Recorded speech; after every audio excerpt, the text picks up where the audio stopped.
Okay, I have the Zeiss Ikon M, also known as the EVVA MCS.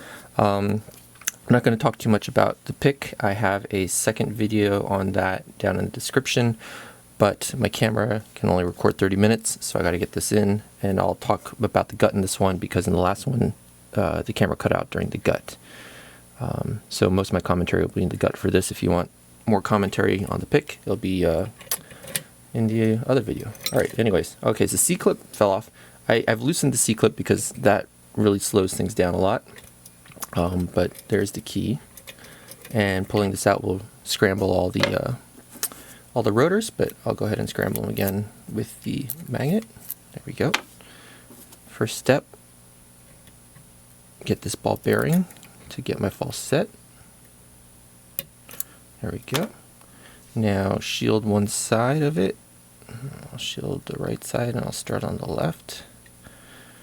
I don't know which side binds first because I never keep track of the order I put the sidebars in. I'm going to turn on the phone and start to listen.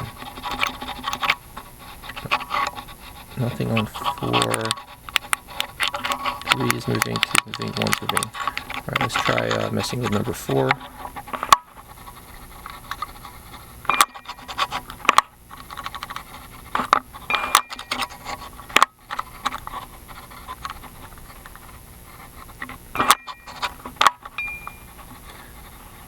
Feels like I'm a bit shaky today.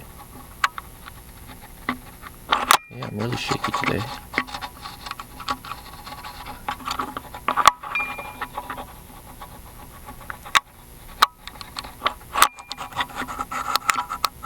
Okay, 4 sounds set. Now 3 isn't moving as much anymore, so let's go for 3.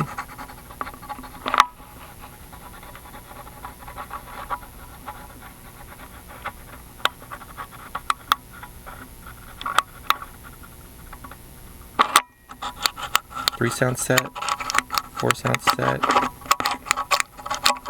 check 2, 2 sounds set, 1 sounds set or loose. So they're all set or loose right now, so let's check the right side. You might have got lucky on 1 and 2 there, or it just could be that they're not binding yet because the right side's binding, so check the right side. 1 sounds loose. 2 sounds loose. 3 might be, no, sorry. 1's loose. 2 might be binding. 3 might be binding. And 4 sounds either set or loose. So let's go with the second one.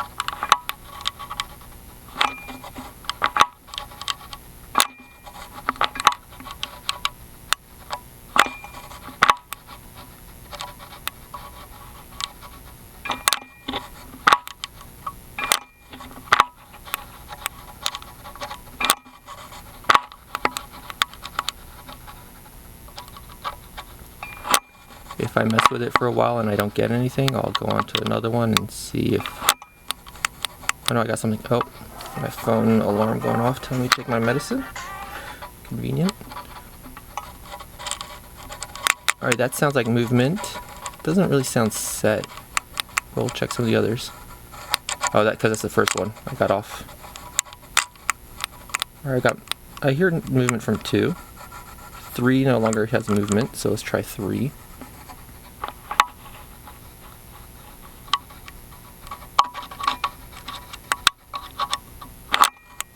Okay, 3 sounds set, 2 sounds set.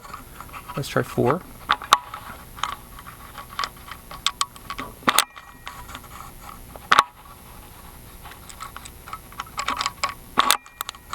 Four sounds set, 3 sounds set, 2 sounds set. 1 sounds now like it's binding.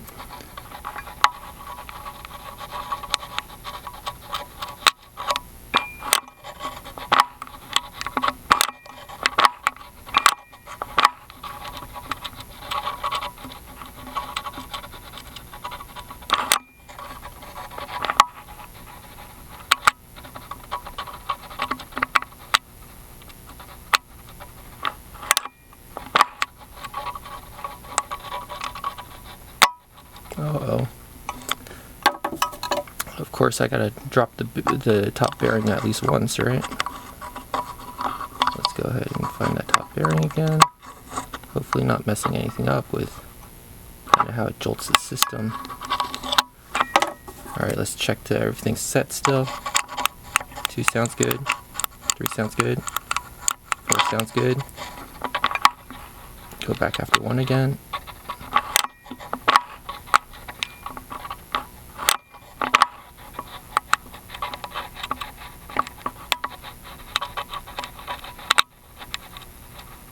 See exactly where it is. Is it there? I don't hear much movement from it's a problem. Oh, I'm letting way off the tension with number 1. That's causing me to have to keep doing this. Double check again. 2, 3, 4. Back to 1.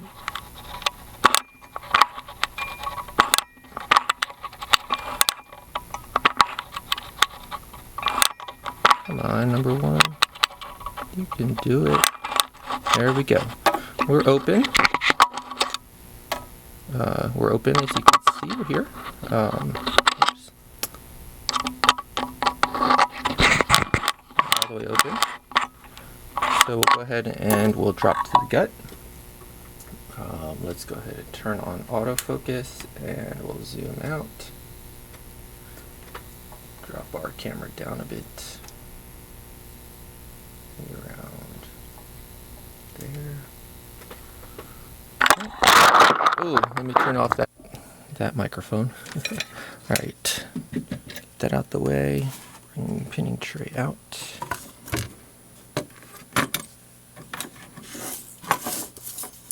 Get this junk out the way. All right, so at least C-clip, easier removal this time. Actuator, I've gone ahead and disabled it in advance because it doesn't play any role in the pick. If you want to see it picked with all this stuff involved, that's the other video with, like I said, more explanation on that one. Go ahead and lock her back up. There we go. Back to being locked. You can see like that. Key still works. Then to gut it, don't need much in the way of tools.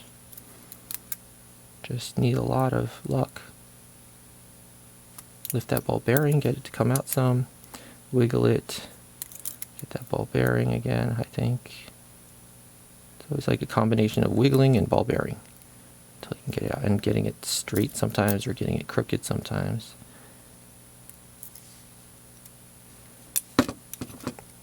This can take a while if you don't get lucky. Double check that we're actually recording.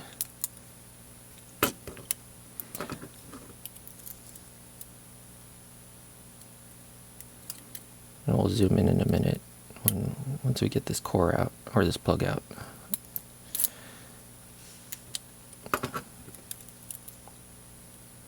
Come on. This is almost like picking because I'm like uncertain of where we are. Okay, I got it out a little further. Okay, yes. And we are all the way out. And it's cool, it pulls this little piece with it, so that comes off like that. And this piece makes sure that all those pins don't drop down that push on the ball detent. Not worth taking those out. They're not really part of the pick, because even if they were disabled, all that would disable is the ball bearing, which is barely worth talking about. It's so easy to take care of. Alright, so I'll put this down and we'll adjust the camera a little. Try to get a little bit better angle and zoom on this.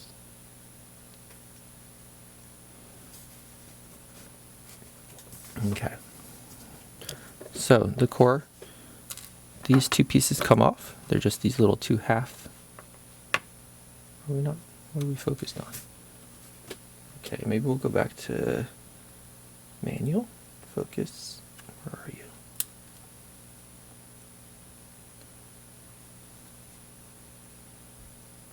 All right, so it's got these two little half moon shapes Down at the bottom, it's got it's got a ball bearing, so we'll dump that out.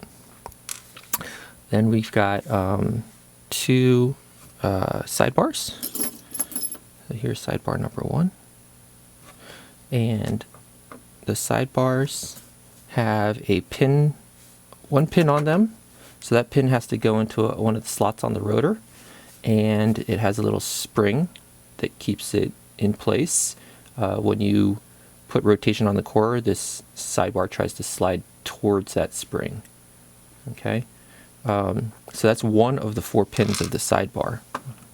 The other one is underneath this black cover. This black cover is really hard to remove usually, but you can't take it off yet. I'm going to take the other sidebar out. There's the other one. That's the other side. Got the one little pin on it. Now you got to take out this sidebar reset piece. This pushes the sidebar back in place supposedly. So take that off. Now you can remove these little black covers, which are a pain in the butt to remove normally, but I went ahead, let's try this. I went ahead and shaved it down on the side to make it easier. Okay, so it has another little piece underneath it. We'll go ahead and put that one back for right now. So I shaved down the edges of this, which have a lip to keep it stuck in there. It holds together fine without it, but this way it comes out much easier. So that's one of those. Then here's the rest of the fingers of the sidebar, is this piece here. It's got 3 fingers on it, 1, 2, 3. I hope the focus is okay. And together with the sidebar, put that on, you end up with your 4 sidebar fingers there that go into the slots on the rotor. Okay, so that's the one. Then you got this. I'm so concerned with like the focus. Then you got this this piece here that just holds all the rotors down in place. See if I can get it out. Nothing to it. Just got it's just got holes for the center axis of each rotor, and then it's got these slots where those pins can slide back and forth in. And then the rotors themselves here, if you put the key in like that and you let them spin, hopefully they don't jump out. Okay, each of the rotors now has a little gate on it. Hopefully you can see. Let's see. Turn the autofocus back on for this.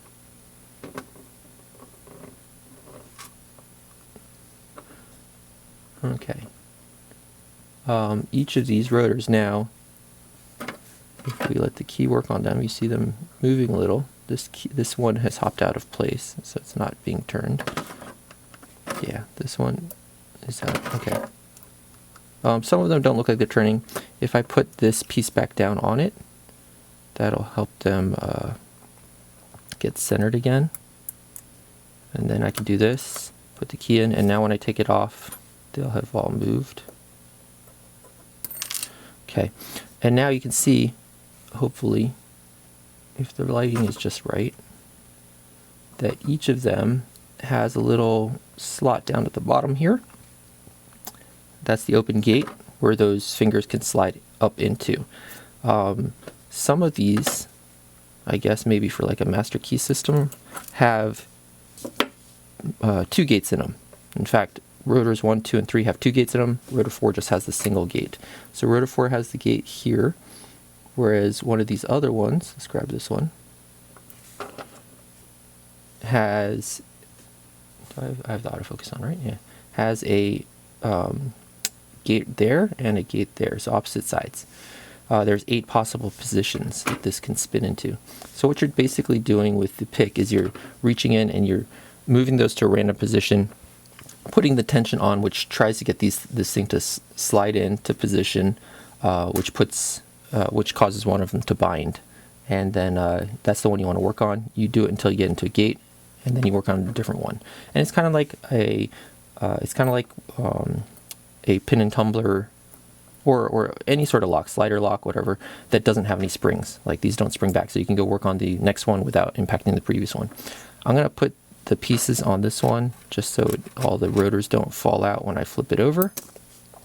And then we'll go and look at the other side.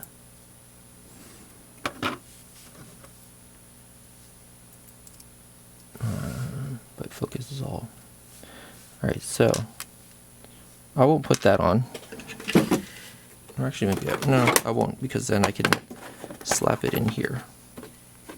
Oh, you know what? I'll do this. Okay, so I can slap it in here, and we can flip it over.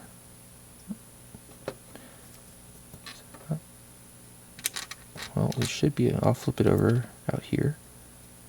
So there's the ball detent, right? Flip it over to this side. I don't know why that's fitting so tight in there. And we'll take the other side off. This side might be harder. Oh, okay, there we go.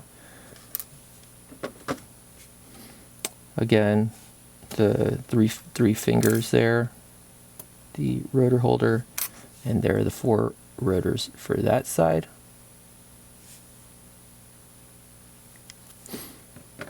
And that's about it. The EVVA MCS. Putting it back together is a little tricky. You got to do a lot of wiggling back and forth and pushing that ball. This one's easier because you don't need to deal with the pins falling out because they have that piece that's like a natural follower. One thing is that this one has plastic rotors, whereas I think I watched Correct Genes and Lockball Labs. And I think they had metal rotors, which maybe give you more audio feedback, I'm not sure. But this thing was pretty quiet. I had to turn the gain way up on the mic. Anyways, that's the EVVA MCS. I got it finally on, well, this was the second recording attempt because the first recording attempt, like I said, went long and ran out of, not out of storage, but out of record time because there's this EU law that your still camera can't record 30 or more minutes. Anyways, that's it. Thanks.